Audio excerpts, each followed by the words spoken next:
Bonjour à tous. Qu'est-ce que l'électrochimie? Pour comprendre les phénomènes physiques mis en jeu, nous allons observer les échanges qui s'opèrent entre les différents atomes lors d'une réaction d'oxydoréduction. Prenons ce morceau de métal, constitué de fer et de zinc.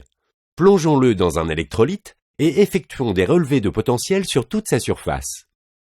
On observe que le potentiel n'est pas le même en tout point de ce morceau de métal.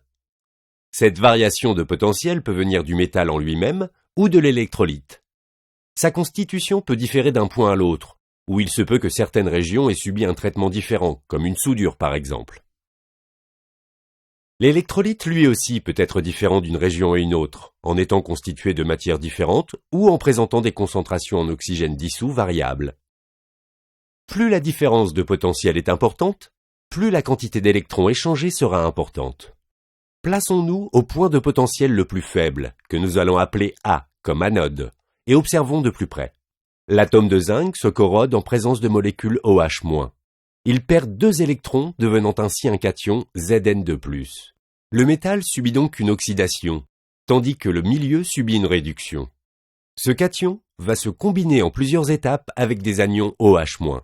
Les ions OH- disparaissant, le pH de l'électrolyte va diminuer. Mais que deviennent nos 2 électrons libérés par cette réaction?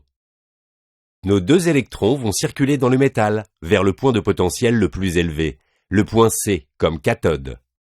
Les électrons circulent toujours du potentiel le plus électronégatif vers le potentiel le plus électropositif. La cathode reçoit les électrons produits par l'anode. Ces électrons peuvent par exemple être captés par des ions calcium, magnésium ou hydronium dissous dans l'électrolyte. Les molécules créées peuvent former un précipité calcite ou encore un dégagement de dihydrogène gazeux. Selon la nature des réactifs, d'autres réactions chimiques peuvent avoir lieu. Si on observe le cycle complet, à l'anode, le métal est consommé par l'électrolyte, alors qu'à la cathode, l'électrolyte forme un dépôt calco-magnésien et un dégagement de dihydrogène gazeux sur le métal.